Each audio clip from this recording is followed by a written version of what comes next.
come here, he was only 42 years old when he first come down. And after he had been here quite a few years, in fact in 1906, this is what Mr. DeLand looked like. This was his last visit here to the university and to the city. He was now up in his years, and he was never got to come back again.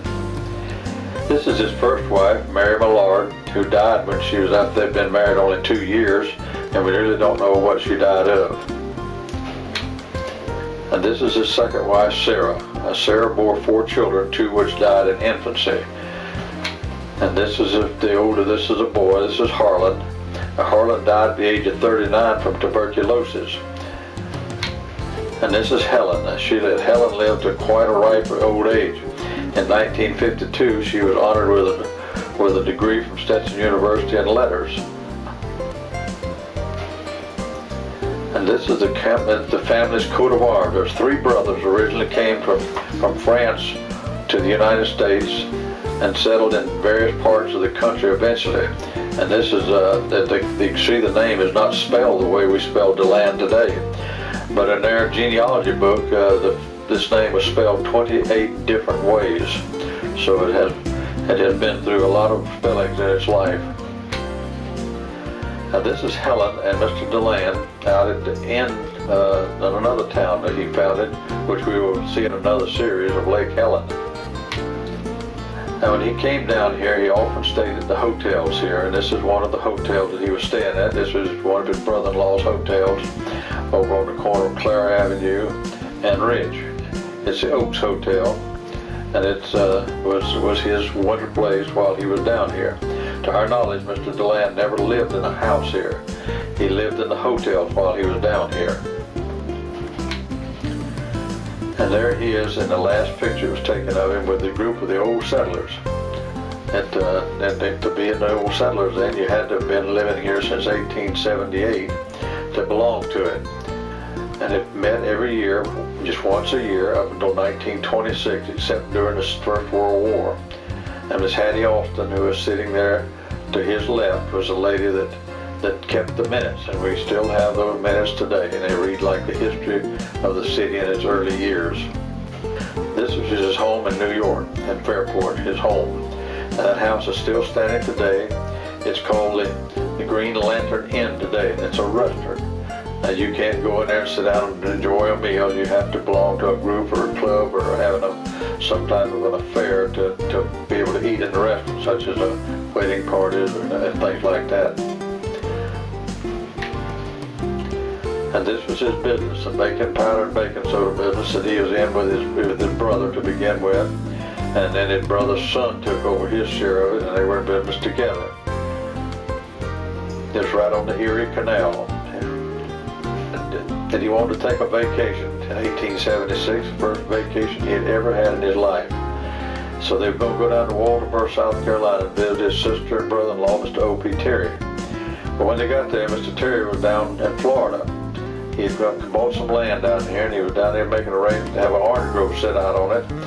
And so they waited around until he got back, and when he got back, he kept telling them of the wondrous place down here and the beauty of it, and begged Mr. DeLand to bring his family and come on down as far as to his place down here and see this country. He said, you'll fall in love with it just like I did, and you'll want to buy some land and plant you some orange grove.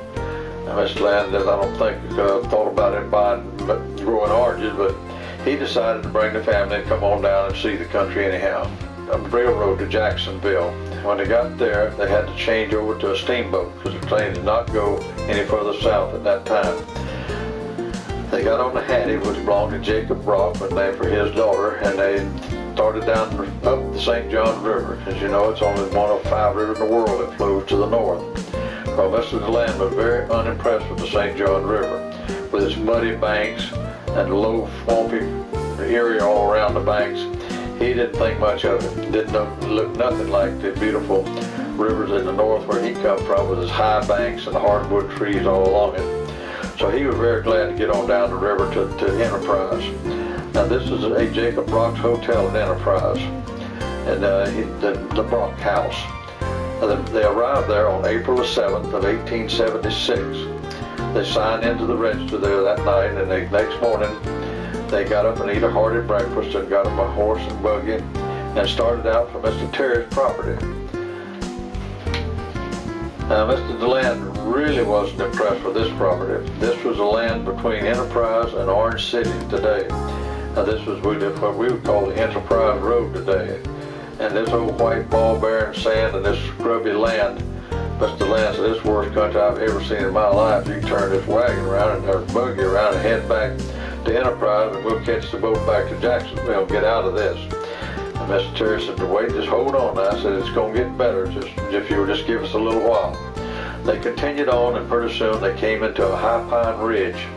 Now, this pine ridge ran from south of President DeBerry up to the present, just north of present Orange DeLeon Springs.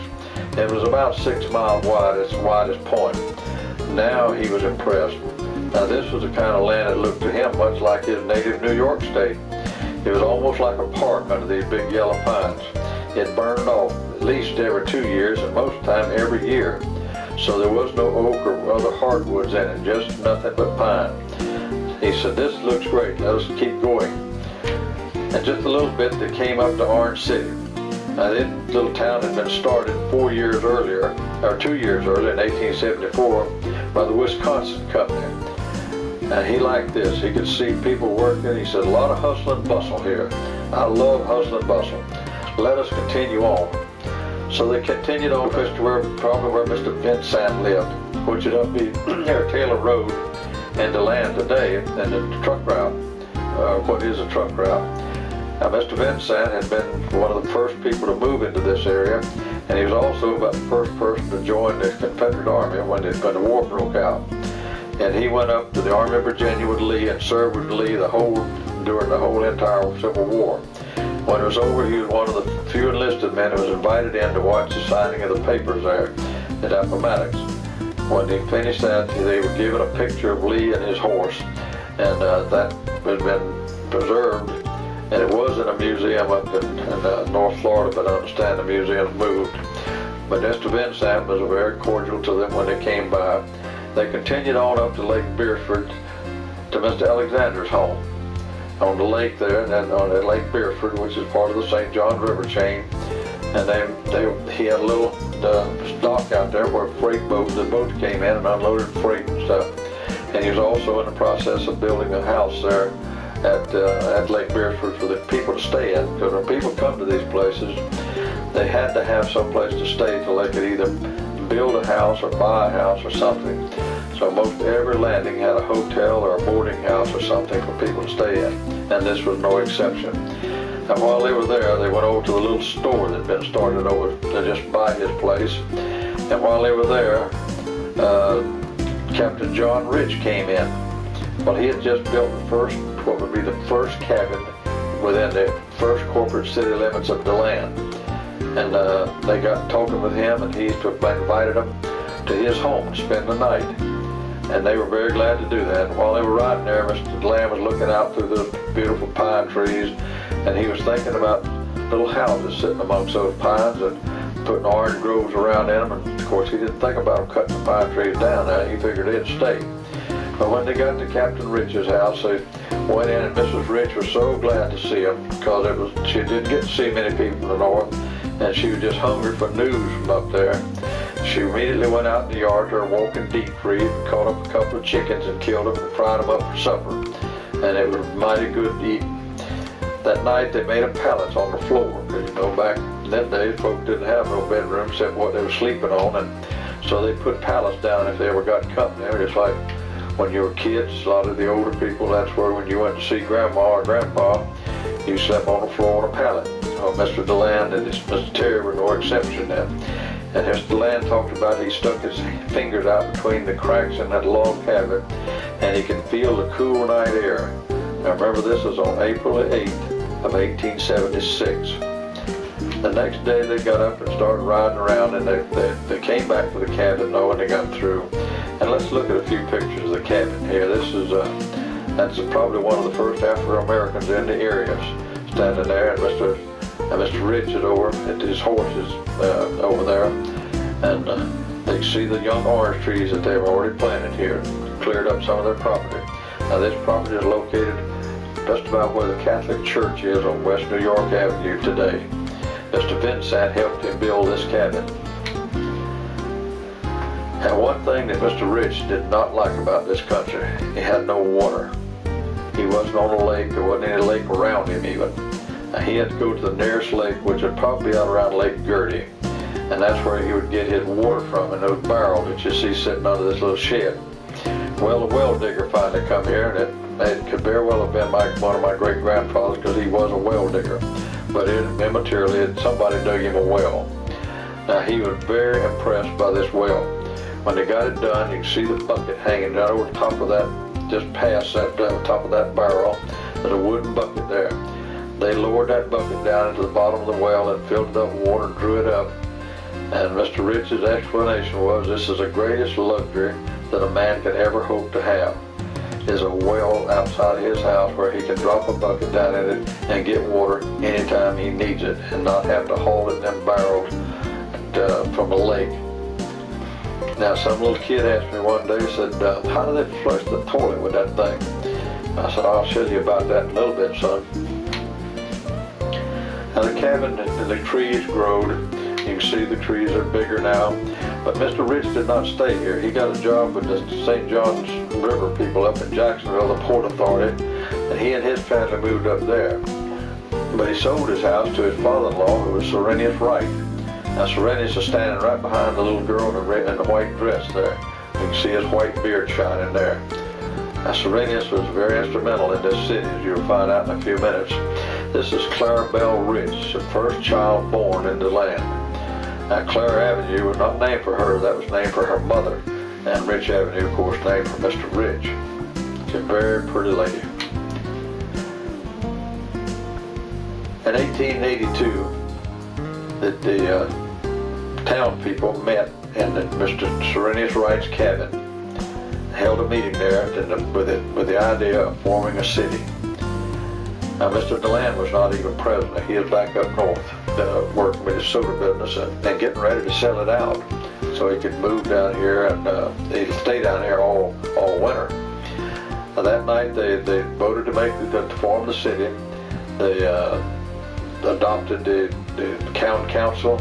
Serenius Wright was elected mayor and the other town councilman, and they also elected a town marshal, who was the only man that was going to receive any money for his duties in office. They also formed a seal, and you can see the heart, the cross, and the anchor there, which means faith, hope, and charity. And this is Serenius Wright, our first mayor here in DeLand. Mr. Wright didn't live too long after this. He died in a rich cabin, the first person to die in that cabin, and he was succeeded by other people of the council at that time. Now, one of the first hotels that was built here was a Grove House, later to be called the Putnam Hotel. Now, this hotel was burned in 1921, and in 1923 the Putnam Hotel that's there today, will be built.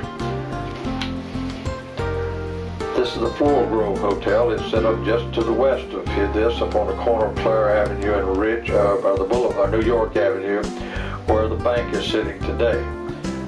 Now, this house will eventually be cut in half. Half of it moved to the west, half of it moved to the north. The north half was torn down first, and the part to the west was torn down probably about 12, 15 years ago. And just because it was in such a deteriorated condition. Mr. DeLand's other brother-in-law, Mr. Parse, J.Y. Parse, he built a house up on facing Amelia Avenue, which, by the way, is named for another one of Mr. DeLand's sisters, Amelia. And it was between Rich Avenue and New York Avenue and faced over to the east. And this was a boarding house. They called it a hotel, but actually, I guess in real sense, it was a boarding house. Now, it would get much larger as time. He decided that the business was good enough that he would build a bigger hotel. And you can see this hotel started in the back over here. Now, this is the railroad depot coming in from the river. The train came to DeLand in 1886. And prior to that, there was a small railroad built out to Lake Beersford, or to the river we'll see in a few minutes. Now, people wonder today why they built the railroad depot so far from town. Well, they built it that far from town because they wanted to be where the track come through and the train was there. Now, this particular depot here on the right will burn down, and it will not be replaced here. It will be rebuilt on the corner of Delaware and Michigan Avenue, mostly as a freight depot, which will eventually be torn down. Now, this picture here is on the mural down on the corner of Rich Avenue and the Boulevard.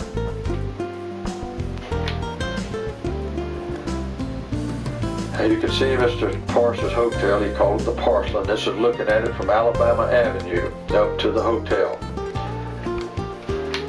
Now this is the Pars family. This picture came from the Fish Estates Hospital in the States. The picture was not marked, but we assume this is probably the Mrs. DeLand sitting on the right holding Helen in her arms, and that's Harlan standing there by the tree fire. And the man back on the back left back there with the mustache would be Mr. Pars. And this is the little train that came into the depot there. This is a wood-burning train. You can tell by the big smokestack on it, because they were supposed to be spark suppressors that would stop the bad sparks from the burning of the wood coming out and setting all the woods on fire. If the trains later, once they started burning coal, had a little narrow smokestack on them. Now, this was one of the finest department store, or the finest department store, south of Jacksonville. His motto was everything to eat, wear, and use. And believe me, they said he had it. He was a very good merchant. And when they opened the store here for the first time, the doors of it, they had a big celebration there on a Saturday when all the folks could come from out in the country, and they had free food and everything for people to, and they were delighted to see such a wide variety of goods there that they could purchase. Now we look across town from the top of the hotel, the Putnam Hotel, and you can see the little building in the far right, back over the top of that larger building, is the Methodist Church, and the rest of the town lay to our left. That's a harness wagon place there on the right that we were just past, and you can see the Carrollton Hotel and business in the Carrollton in the background there, what would be the Carrollton in a few minutes. And that's Mr. Ross's repository that we were looking over the top of a minute ago. He made harnesses, and wagons, and wheels, and anything, and he shod horses, whatever horses needed, he did it here. This is like a Ford garage or Chevrolet garage today, except this was for horses and wagons. And this is the Carrollton Hotel and the Drinkerbox store down below it. As you can see, it was a pretty impressive building. And you can see the size of it, and this thing was a very large building. This is another picture of it. You can see a stagecoach sitting out in front of it. And we often think the stagecoaches really belonged out west, but they were used all over the United States, and specifically in Florida here, they used quite a few of them, I think, to move the people around from out at the depot and also from out at the river and from Enterprise at the Brock House to bring them up here to DeLand. Here you'll see something over on the right there that is very impressive. They've got street lights now. Prior to this, they had kerosene lamps set up on posts around town that the man went around and filled up with kerosene every day. He only put enough kerosene in there, though, for it to burn till 9 o'clock at night. They didn't figure anybody had any reason to be out on the street after 9 o'clock at night. But then in 1887, they got street lights in DeLand. Mr. Stetson, who we'll talk about in a minute, brought in an electrical system here. The first electric system in the state of Florida. The first street lights in the state of Florida. They put 3 lights in and lit them up in December of 1887. And this is one of those lights there. Now we're looking down the street from the top of the Carrollton Hotel north. The building on the right is the first schoolhouse, and it also is a combination church, which we'll talk about in a minute. Behind it is the First Baptist Church. This is the first church built in DeLand, and Henry furnished most of the money to have that church built. He also had a little left over, and he gave his brother-in-law, Dr. Leet, who was a pastor up at the Methodist Church, to help build their church. Now this is the main street in town. This is the New York and the Boulevard, or just north of New York Avenue and the Boulevard in 1883, and you see the little trees planted in the street there, and that was to keep the little playgrounds keep blowing over, and also try to prevent the horses from chewing on them if they got near them, because they'd eat the bark off of them and kill them. Cost you $5 fine if you got caught tying your horse to an oak tree. And this is right on the corner of Indiana and the Boulevard. And this is where the bank, the old Florida Bank, is located. The old building is on the corner there where this building is now. We're looking northwest across town. Look at the orange groves out there. This is another view of the close to the same scene. And again, we're looking northwest across town at all the orange groves that were in DeLand at that time. We look out at Highway 44 today, looking towards New Smyrna, and the only one of those buildings that's standing today is a second building on the right there, and that's the Allen Summerhill Funeral Home today.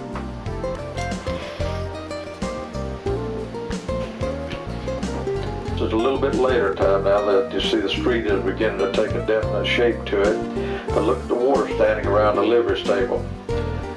DeLand is built in a hole. It wasn't done intentionally. This just happened to be Mr. DeLand's first purchase of property, and this is where it was at, and this is where he laid the town out at. And it is in a hole. When you come into town from any direction, you're going downhill. And that's why water stands here so bad, and this is why the city has always had a problem getting the water pumped out of here during real bad rainstorms. And the people out in the Beersford community and around here call this Persimmon Hollow, because a lot of wild persimmon trees grew down in here because it was so wet. And they could come down here in the wintertime or in the fall and kill deer and get feeding on those wild persimmons.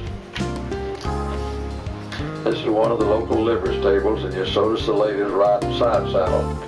You rarely ever hear of anybody riding side saddle anymore, but that used to be the way that ladies always rode. They never rode across the saddle like a man did. This is Scott Hodgkin's blacksmith shop. It's located on Georgia Avenue between New York, between Florida and the Boulevard. It took almost that whole city block in there on the north side of it. And my daddy used to go there as a little boy, but all the spokes for the wagon wheels were turned on little lathes that were pedaled by foot power, like the old sewing machines were. And he'd let those kids go in there and pedal them while the men were turning for the spokes. And they thought they was having fun, but they found out later they just worked for nothing. We look to the south now of the Carrollton and look at the pine tree down there, and you look at the Methodist church on your left there, the building, and that Methodist church is still there, but it's encased inside of the present Methodist church. It's the Hattie Austin room now. But as soon as you get a little ways out of town there, out of the center of town, you run into a solid wall of pine trees. To my knowledge, none of these houses that we see in this picture are still standing. The Aeroquantic Dairy. It was out on about somewhere near the truck route and West New York Avenue. Now this was the first dairy in DeLand, and they furnished milk to the hotels and to some of the restaurants and stuff, that whatever was downtown. About everybody either had a cow of their own, or they had somebody that close to them that had a cow that they could get milk from. And this is the southwest section of DeLand. And the building way over on the right there, Ross's repository we saw earlier. This was really the last part of DeLand to develop very much. And this is the landing out on the river. It's a box landing road out there today on the Pontoon Peninsula. And the first train, and most mechanized train in Volusia County, ran from here down into town. It was started in 1881 by Mr. Bond, and it was completed in 1884. And after the train came down from Jacksonville in '86, they eventually bought this track and facility and tore the track up from the river here down to the present mainline track, and then rerouted the track that came into town. The original track came down New York Avenue and stopped there where the telephone office is now. This is the little train that was used to bring those passengers in on. They had couple of cars that they would, one closed and one open car for hauling freight on. This is the first day the train came into town, and you can see they let all the school children out to come see the train come in. In later years, the things that they did to let school children out for the day with all major things that went on in town, they would let the children out. And one of the things they let them out for was a public hanging. And DeLand had the last public hanging in the state of Florida was in DeLand in 1928. And I knew my dad watched that, and some other fellas I knew. And one of the boys said he was in school when they let him out to go see it. He said, I wouldn't even pick a pencil up off the ground after that, scared that somebody thought I stole it and they'd hang me. We're looking off the top of the Putnam Hotel now down to Indiana Avenue, and you can see the little schoolhouse up there on the left. The courthouse will be on the right over here, and the administration building up on the left, and way in the back on the left is the Baptist Church. Notice the beautiful orange grove around. The Athens Theater will sit right in this orange grove here. Indiana Avenue is really the hub of activity for the city in its early days. Dr. Lancaster had a drugstore where you see all these men standing around. They're waiting for the mail to come in because he was the first postmaster, and he took care of the mail. And all the men that come down here about mail time and sit around waiting for the mail to come. You can see the horse tied to the hitching rail there, and they sit out there on that hitching rail, and the women in town call that the butter roost. And when they wanted their husband, they'd tell one of the kids to go down to the butter roost and tell your daddy to come home. But later the post office was moved into another location. In fact, it's been in several locations since then. We look down Indiana now, and you can see that the street here is covered with pine straw. In the first days, the streets were just pure dirt. Then they put some sawdust on the sawmill. Well, that didn't last long because it was too fine that horses would chew it up into the dirt pretty quick. So they hired a man just to rake pine straw and put on the street. And he could put about 2 foot of pine straw on the street, and it would last about a year from just horse traffic and walking on it. And that lasted until they finally found a marl pit out on the south end of town at the corner of Beersford Avenue and the Boulevard, and they started hauling that marl out of there and paving the streets with it to give people something to do, which we'll talk about in a minute. This is the Volusia County Bank. Mr. Stetson was one of the owners of this bank, and you see DeLand's land agency there. Now, Mr. DeLand, when he came here, he wanted this to be a city for everybody to come to. He never intended to make money off of real estate. He thought he had made enough money in his life to last him forever. He made from $5,000 to $25,000 a year when he was working, and he didn't think he'd ever need any more money. So he advertised extensively in New York newspapers, Kentucky, and Indiana and Illinois, and through that section. That's where most of the people came from to this area, from those places, because that's where he advertised so much. Now, he was so sure that everybody would stay here and everything would work out so fine for him that he told anybody that bought property from him, if in 2 years, for any reason, they had to go back north or wanted to go back north, he would give them their money back and take the property back. This was a fatal mistake for him. Here's another picture of the Volusia County Bank in later years. Now, this is the first brick building constructed in DeLand, and it was on Indiana Avenue again in a 100 block in West Indiana. It's still standing today, and we'll see it again in a little bit.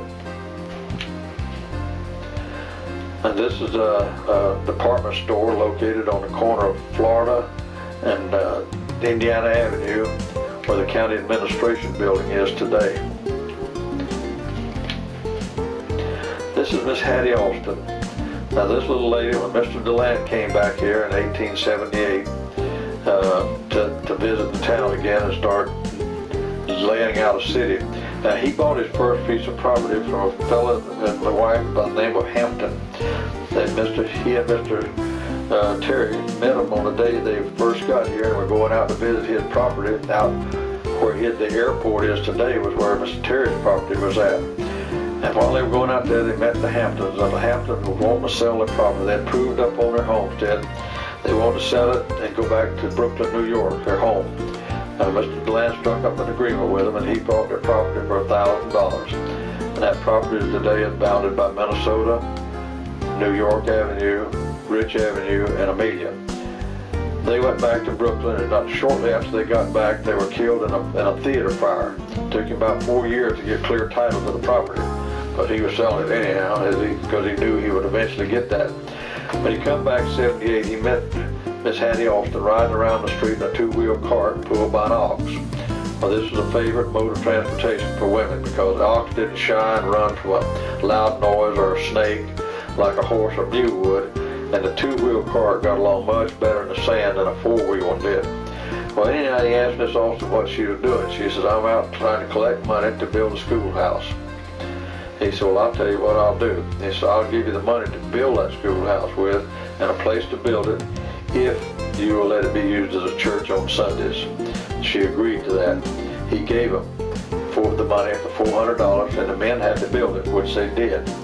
And Miss Austin was very delighted with that. And here's a little schoolhouse and accommodation church that they built. You saw it back in an earlier picture. It's on the corner of Indiana and the Boulevard, where Fountain Store was and where the Stetson Flower Shop is today. Now, church services beginning here were conducted by Dr. Lee, Henry DeLand's brother-in-law that we talked about. He conducted service for all of the denominations. And before the little schoolhouse was built, he conducted it out there right in the same place under the pine trees. And they told a story there one day about Mr. Lee having a sermon there, and a man got off the boat and came into town, and he saw all the people gathered up down there, so he walked down there with his suitcase in his hand and saw they were having church, so he decided he'd join them. And they'd cut down some pine trees there, and he'd sit down on one of the stumps. It was cool that morning, and of course the rosin that seeped up out of the pine stump was hard. And he sit there, and the longer he sat, the longer Dr. Lee preached, the warmer that tar got. Till it wasn't long, when the thing was over, he couldn't get up. He was glued to that stump. So they had to send all the children and women and children home, and the men proceeded to cut his breeches off of it. And he had another one in his suitcase and got out another pair of pants to put on. But he learned a lesson the hard way.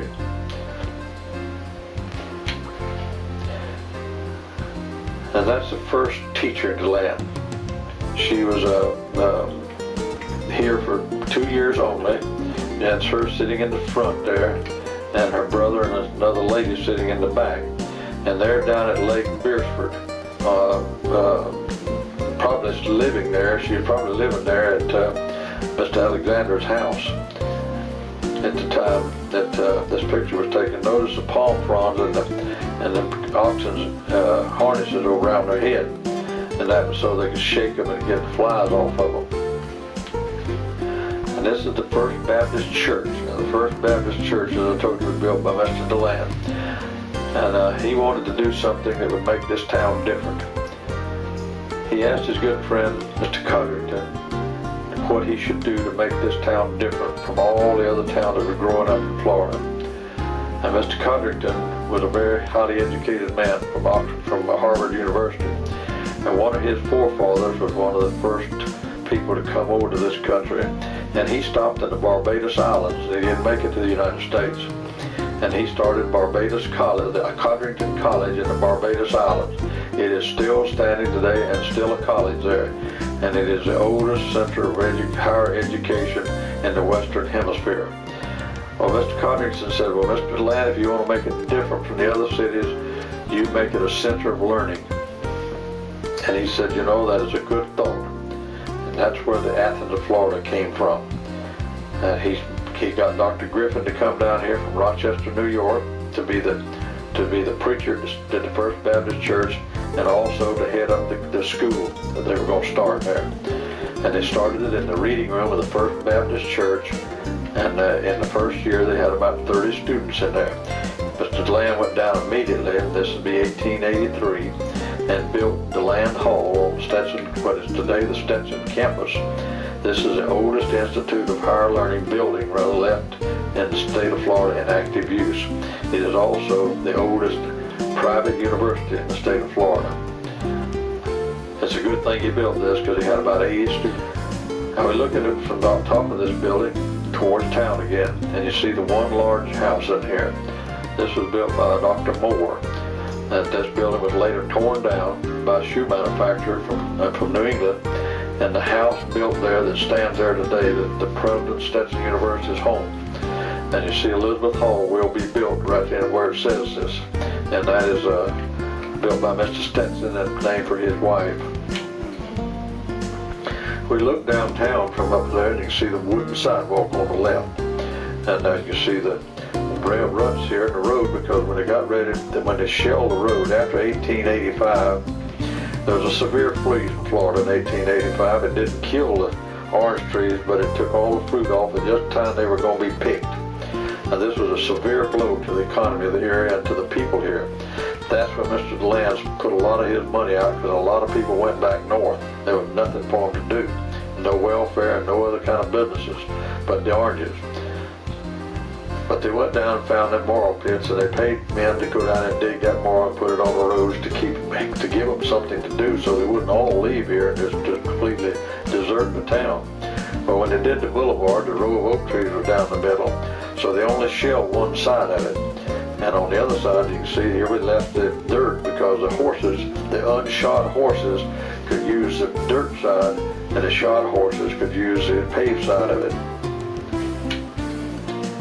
This is Mr. Moore's house that later it was torn down, and the president's home built there. Now notice the pineapple trees and the banana trees in this lithograph, and the orange trees. Well, if we think about pineapples and bananas in DeLand, it was absurd. But it was not in Florida.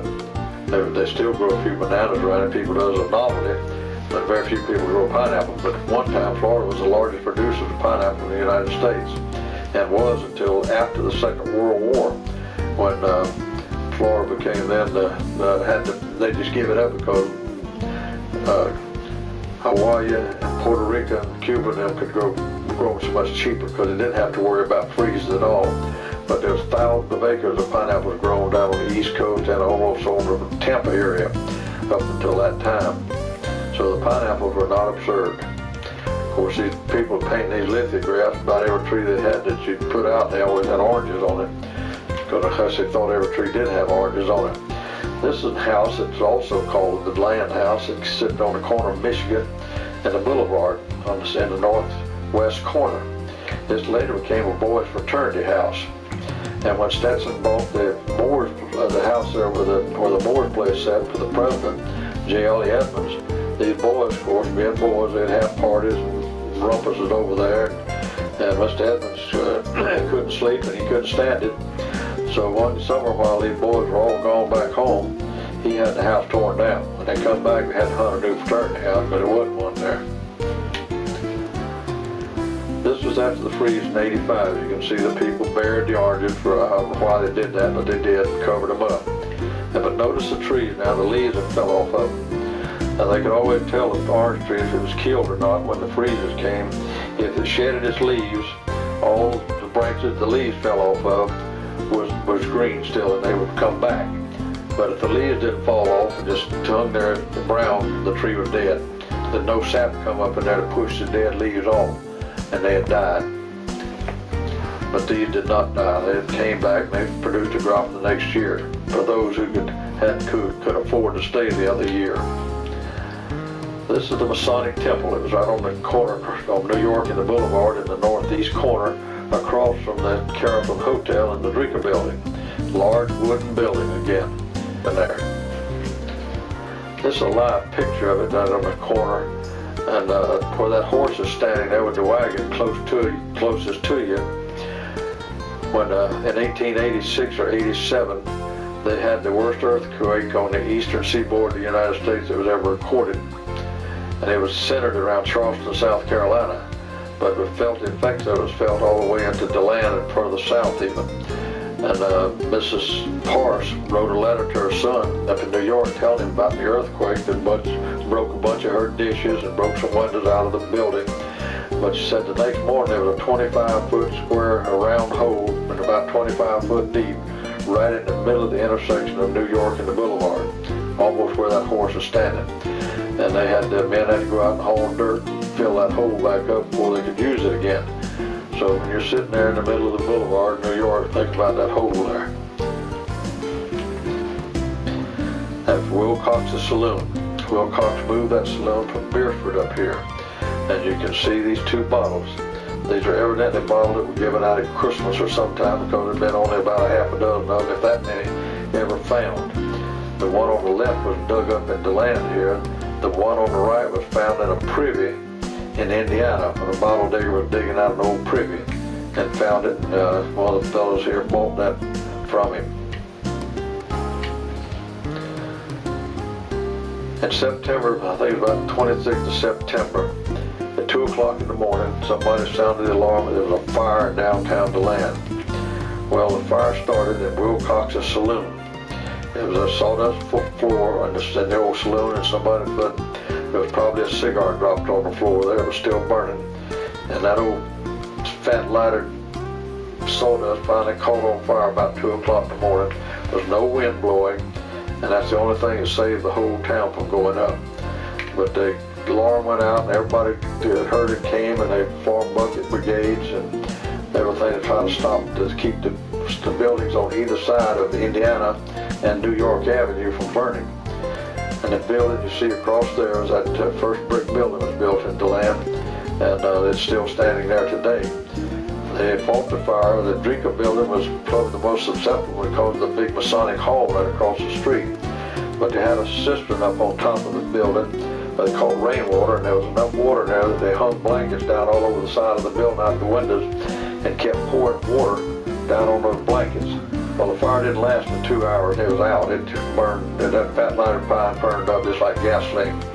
So they saved that, and they saved the little building on the other corner over there by the Fisher drugstore by squirting seltzer water bottles on the side of it, because it didn't have any buildings across the street from it that caused it a lot of heat over there. But this is the west side of the New York Boulevard. Both sides of the boulevard burned in the 100 block of North Boulevard. None of the rest of the town burned. Now we're looking at the east side of the boulevard, and you see the little schoolhouse back in the back. It's singed, but it did not burn, as you can tell. The next morning they were surveying around, walking around out there, I guess the next morning. But the next morning the city council met and passed 2 ordinances. One ordinance said there would be no more wooden structures built in the business district of DeLand. The other ordinance said there will be no more saloons in DeLand. So DeLand was a dry city before Prohibition even started, and stayed dry until Prohibition ended. The little schoolhouse was outgrowing itself pretty quick. But after only about 3 years, it was too little.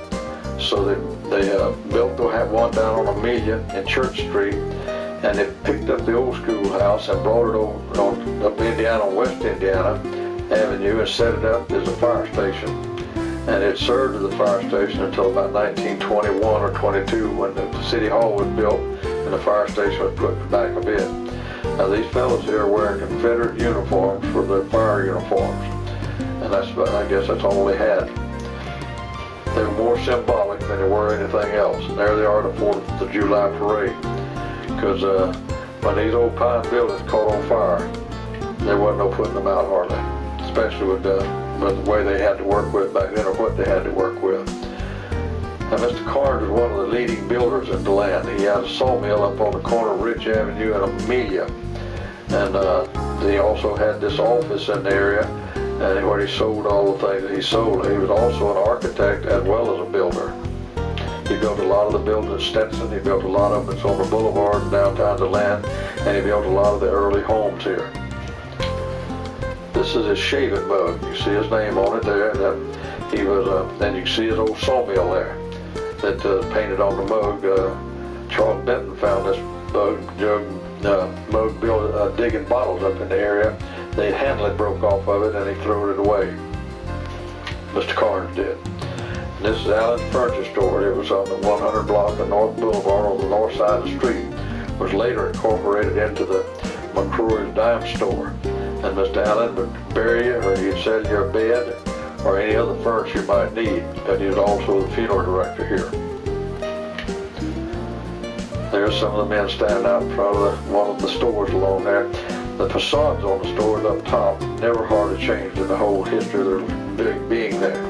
The windows, the fronts of the stores would change, the windows and the doors as people, new merchants come in, they would change that, but the facades stayed the same. So you can find an old picture, and if you got the facade on there, you can go downtown and usually find the building. And Mr. Fudger built his place there where the saloon had stood that started the fire. And underneath that rug in the store there, De La Petite Bouquet, is the Fudger name in the tile underneath. It was later the Tulip and then St. Elmo's. They were all confectionery stores, and they sold ice cream and candies and stuff in there, cookies. And my dad said this is a place you go if you had enough money to buy you an ice cream soda. And notice the paddle fans in there. Paddle fans go back many years. They're not anything new. But that sign, there's the sign right there that you're looking at. It's still in the floor there. It's underneath the rug. This is W. Allen coming. This is a relation of Mr. Allen had the funeral home. He was there where on the corner, northwest corner of Indiana and the Boulevard. And this is a wagon right by. You notice he sold jewelry and everything else in there. It was not just a drugstore. This is a picture I was standing back away. You notice the street light in the corner there, right in the middle of the street rather. And they had one at each, and several of the intersections along there. They had the lights down in the middle. He wouldn't stay there 5 minutes today, so that they were gone. The building has not changed that you're looking at, except those dormers up on top of the building were removed at some time when they replaced this roofing. This is a color postcard of it, and color postcards were not taken in color, so you can't believe the color in these old postcards, because these cards were taken in black and white. They were sent to Germany, hand painted, returned to the United States, and sold for a penny. So they were, the guy over there painting, they painted what he thought it ought to look like, and that you may find another postcard of the same building that had a green roof on it. So you can't really tell actually what the colors were. Now this is inside of Mr. Allen's drugstore. He sold all the Stetson stuff like they sell over there at the play at the campus now in their little store. At that time there was not one over there. So he sold all those little banners. And all the freshmen had to go there to buy their beanie cap. Now all freshmen for so many weeks after they started school had to wear this little green and white beanie cap that sit on the head. Well, that went well until after the Second World War, and all these GIs come back from the war and started the school at Stetson, and they wasn't about to put a beanie hat on them boys. So that the tradition of the beanie hat ended then. This is the interior of the drugstore. It did not change hardly any in its life. When they tore it down or dismantled it after they closed up and took everything out of there, it didn't look much different then than it did in this picture here. And one thing they did find in the very back of the store there, they had to get up there and do some electric work. Well, in the year prior to that, there was a movie theater up there. And the projectionist sit up in that, up above there, and the screen and all was in the building next door. And when they went there to do some electrical work, they opened up some of those metal shingles back there, or ceiling tile rather. And when they did, whiskey bottles rained down on them. They just about knocked them off the ladders. And somebody, that old person in town said, yes, and the guy that run that projector was a drunk. And when he'd carry whiskey up there with him, and he didn't want to know it, so he would had a board loose in the floor, and when he got through with his whiskey, he'd stuff the bottle down in the floor, under the floor there in the ceiling. And that's what rained down on him. People went to the movie just to watch him, what he was going to do.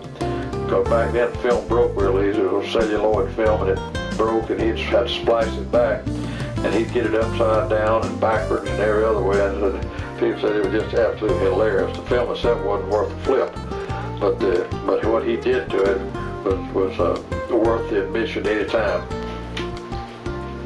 Dr. Lee, who was the minister of the Methodist Church there, started the first newspaper here in DeLand at the corner of Rich Avenue and the Boulevard, the northwest corner. He sold it to Mr. DeLand after only about a year, and then he sold it to Mr. Codrington, and as we talked about before, Mr. Codrington is the man that persuaded him to start a center of learning here. Now this is the interior of one of the meat markets in town. You can see that this wasn't any ice much or anything over there. There wasn't any ice up until about 1884 before they ever got ice in the area, and it wasn't very much of it then. And this meat was laid right out on the counter fresh, and even some of the cattlemen would butcher beef and lay it in the back of a wagon on palmetto-fawns and put palmetto-fawns over the meat to keep the flies off of it, and they'd drive around house to house, and they'd cut you off whatever you wanted and sell it to you right there. Of course, it was killed that day. It was very, very fresh, and this was pretty fresh too. And here's another one. You can see the hog's head laying there. They're looking at you. See his ears sticking out. Well, old hog back then, they'd take that and make hog head cheese out of it. And you notice the turkeys and the chickens hanging up over on the left-hand side there. They picked them, but they didn't take the entrails out of them until you bought it, because it was sour inside if they did that. So they would last a lot longer if they didn't open them up until you bought it. In later years, we had chicken place down on Indiana Avenue on West Indiana. Knight's fish market, fish and poultry market there, and those chickens were alive in the back in cages, and if you come in there to get a fryer, they'd go back there and chop his head off, chop the fryer's head off, had a bucket of scalding water there on the stove, and they'd dip him and pick him and bring him in, gut him, cut him up, and you had a sure enough fresh chicken then. Now you got a little better market here. This is Marsh's Market. It was over on the east side of the boulevard and got almost to Rich Avenue, and that's it's got fans in there, and you got ice boxes in there, so the meat's not all laying out on the counter or hung up on the side of the wall. Notice the light fixture there. The first electricity in DeLand was direct current, and that's why that big light there the way it is, the carbon arc light. And this is the fresh meat that most of the people had, or the meat that most of them used was pork, like you see here, because pork was could be saved, and it could be smoked, it could be salted, or it could be put in brine and kept. And beef, if you killed a beef, you had to eat that rascal. You had no way to keep it. So when you killed a beef, you shared it with your neighbors or sold part of it to your neighbors or something, because you couldn't eat it up before it spoiled. And after about 2 or 3 days, that beef would start getting a little bluish green color to it, and get a little slick on the outside.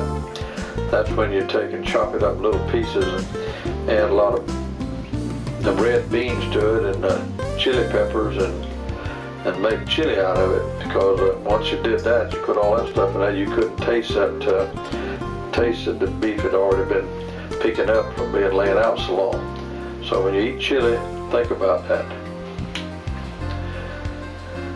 This is out on off the truck route out there where Florida Power's buildings are today. This is a ice plant that was out there in the earlier days before the Florida Power, Stetson ever built his plant out there. I had a hard time believing this was it because of that lake. But if you get a topographical map and look, there's several small lakes in there running northward that were all evidently connected back in those days, and was a big lake. And then when Florida Public Service came in, or Mr. Stetson rather, Del Pico, this was what he built out there. He wanted electricity in his house, and he also wanted ice. Now electricity came into the South not to furnish lights to houses or anything. It came in to make ice with, because the South was desperate for a way to preserve their meat and their other foods. And so ice was the thing they wanted.